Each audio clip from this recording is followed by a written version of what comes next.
Eudoxus, a member of Plato's Academy, argues that pleasure is the supreme good because we desire it as an end in itself and it makes other good things more desirable. However, this only shows that pleasure is a good. Further, Plato argues that other things, like intelligence, make pleasure more desirable, so it cannot be the supreme good. There are also flaws in the arguments that all or even some pleasures are bad.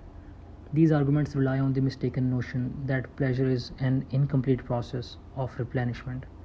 We cannot say that pleasure is desirable without qualification. For instance, we would not choose to live with the mentality of a child even if that life were pleasant. There are also other goods like intelligence or good eyesight which are desirable without necessarily being pleasant. It seems clear that not all pleasures are desirable and that pleasure is not the supreme good. Pleasure is not a process, since it is not a movement from incompleteness to completeness and does not necessarily take place over an extended period of time. Rather, pleasure accompanies the activity of any of our faculties, like the senses or the mind, when they are working at their best.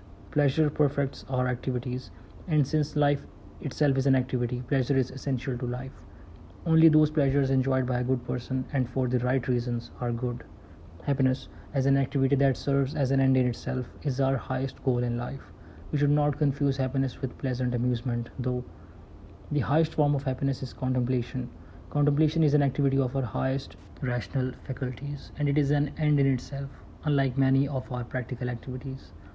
All the moral virtues deal with the human aspects of life which are necessary but secondary to the divine activity of contemplation. If learning about happiness were sufficient to leading a good life, discourses in philosophy would be far more valuable than they are. Words alone cannot convince people to be good. This requires practice and habituation and can take seed only in a person of good character.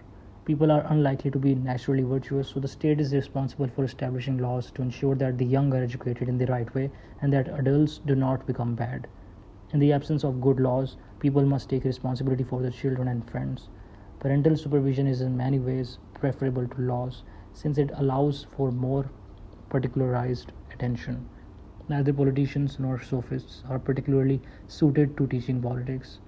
In order to judge how best to establish laws that will benefit citizens, we must turn to an examination of politics.